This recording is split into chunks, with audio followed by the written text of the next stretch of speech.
All right, Dodgers Nation, take a deep breath, because even after winning back-to-back World Series titles, it's time to face the cold reality. This team we just watched make history is about to look very different. That's right. According to the MLB Players Association, the Los Angeles Dodgers just lost 7 players to free agency. 7 guys who were part of this incredible ride, and some of them we might never see in Dodger blue again. Now, I know what you're thinking.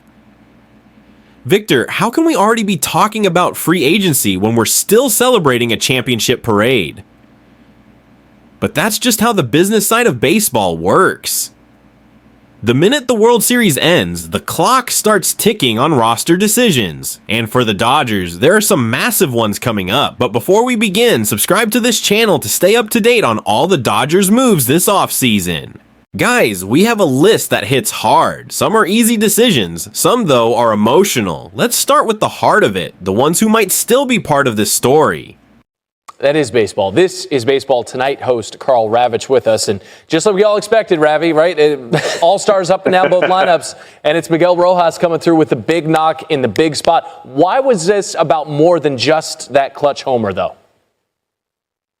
Well, it was with Rojas because I think what a lot of people never get a chance to see is all season long, while Mookie Betts age presents not only the superstars, but guys like Rojas, and he is as beloved as anybody in that clubhouse. But his impact on Mookie Betts throughout the course of the season, fittingly, it was Betts who did the unassisted double play to end the game. Miguel Rojas is a glue guy, and you need a glue guy to help win World Series. It was a special, special night for him in that organization. So now the Dodgers go back-to-back, and Ravi, years from now, Sam and Hannah are going to ask you to recount a story from this World Series to then your many grandchildren. What is going to stand out?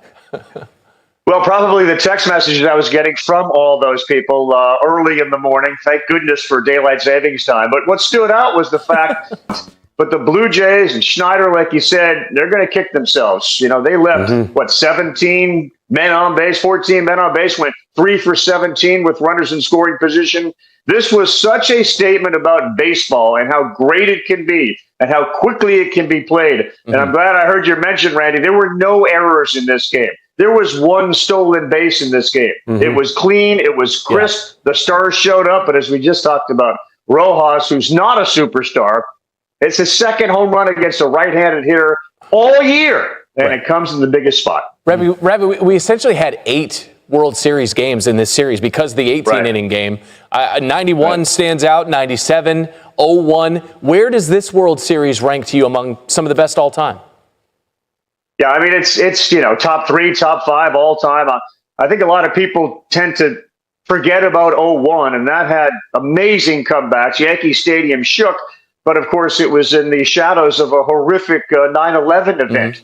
That, as far as Game 7s go, was right up there with all of them. Again, another guy, Luis Gonzalez, delivering a big hit in that game against the superstar closer.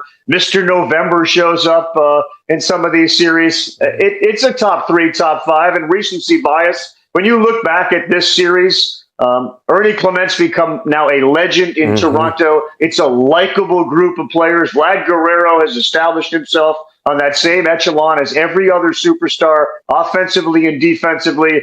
And he got his contract. The Blue Jays decided to invest in baseball, and it paid off. It was a top 3 World Series of all time with one of the greatest Game 7s of all time, for sure. On that number 3, it's the third winner-take-all World Series game to go at least 11 innings, joining 1924 and 1997. Ravi, awesome to get a couple minutes with you this morning on SportsCenter. Thanks, brother. Oh, here we go. Back-to-back World Series, just the 5th time that it is. Randy, back with you. No, you spilled coffee on your shot sheets. Sure did. Did you clean it up from the floor? I did. As well? I did. Because I have video evidence that you have video evidence? Kind of lingering around. You have video evidence? Everyone will be available. You don't know who you're going to start? No, That's not TBD. yet. TBD. When you say everyone, does that include Yamamoto?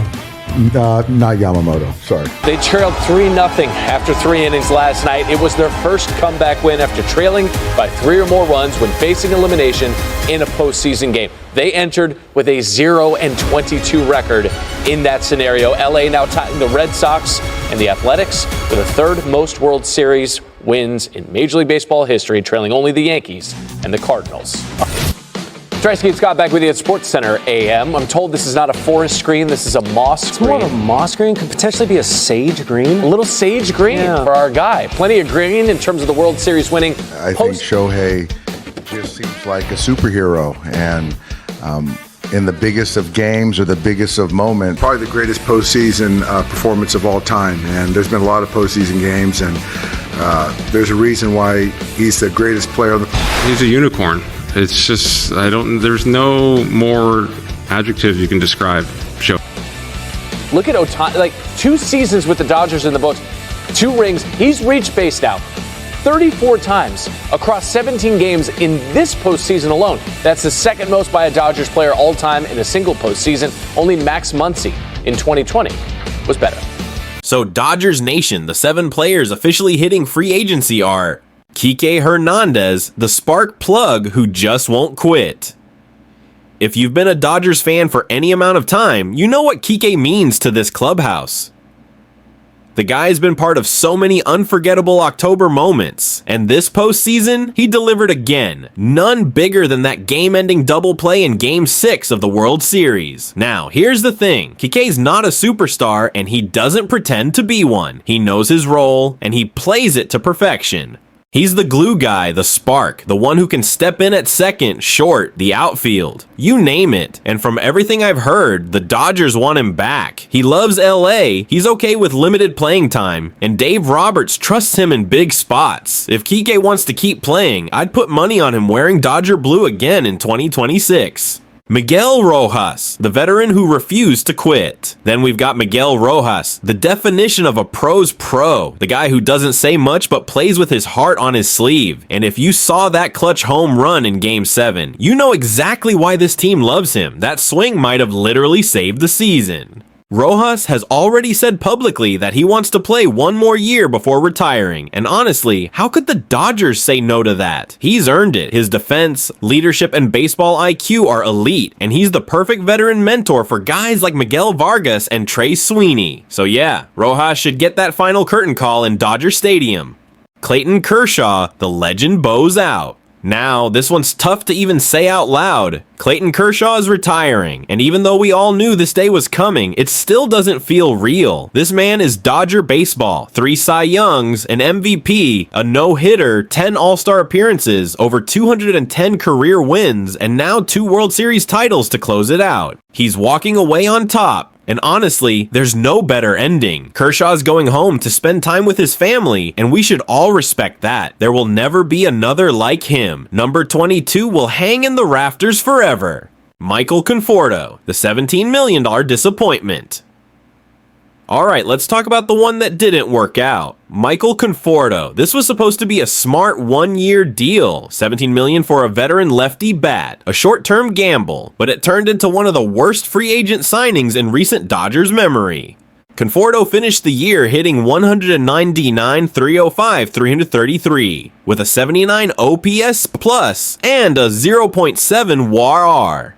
He didn't just underperform, he flat out disappeared. So much so that he was left off every postseason roster, including the World Series. There's no chance he comes back. The Dodgers are moving on, and so is he. This experiment's over. Michael Kopech, the wild card arm. Now, this one's interesting. Michael Kopech has been a bit of a mystery. Remember, last year during the 2024 postseason, he was electric out of the bullpen, pumping 90-90 and neater poor fastballs and shutting down hitters in clutch moments. But this season, injuries, inconsistency, and control issues kept him off the postseason roster. He finished the year with a 4.76 ERA and a walk rate over 11%. Still, that arm talent is real, and that's why I wouldn't be shocked if the Dodgers bring him back on a 1-year prove-it deal, because if he figures out his command again, Kopech could easily become a big weapon in the 2026 bullpen. Kirby Yates, the end of the line at 38. Kirby Yates gave the Dodgers everything he had, but Father Time is undefeated. He posted a 4.8 ERA this season and showed flashes of his old splitter, but the consistency just wasn't there. The Dodgers will likely move on and look for younger, fresher bullpen arms. Still, props to Yates. The guy battled back from major injuries and contributed to a championship roster. That's something no one can take away. Andrew Heaney, the forgotten arm. And finally, Andrew Heaney. Remember him? He came back on a minor league deal in September, made one appearance in the majors, and that was it. Unless he's open to another non-guaranteed spring training invite, this was probably the last time we'll see him in Dodger blue. Now, here's where this gets fascinating, because the Dodgers front office now has flexibility again. These 7 players combined accounted for over $35 million in 2025 salary. That's serious money that Andrew Friedman can now use to retool the roster. And when you think about what's coming, that's exciting. A full year of Shohei Ohtani healthy, Yoshinobu Yamamoto becoming a true ace, and young guys like Bobby Miller, Andy Paez, and James Outman taking another step forward. The Dodgers aren't just reloading, they're getting younger, faster, and more athletic. So yeah, it's bittersweet saying goodbye to some of these names. But that's baseball. That's what dynasties look like. Pieces change, but the standard stays the same. So Dodgers Nation, I want to hear from you. Which of these 7 free agents do you think the team should bring back? Do you want Kike and Rojas back for one more run? Should the Dodgers take another chance on Kopech, or is it time to turn the page completely? Let me know your thoughts in the comments. I'll be reading and replying to as many as I can. And hey, if you're proud of this team for going back to back, drop a hype in the chat right now and hit that subscribe button so you don't miss any offseason news, rumors, or signings. Because trust me, this winter in Los Angeles is going to be busy. This is Victor from latest Los Angeles Dodgers news, and as always, let's go Dodgers.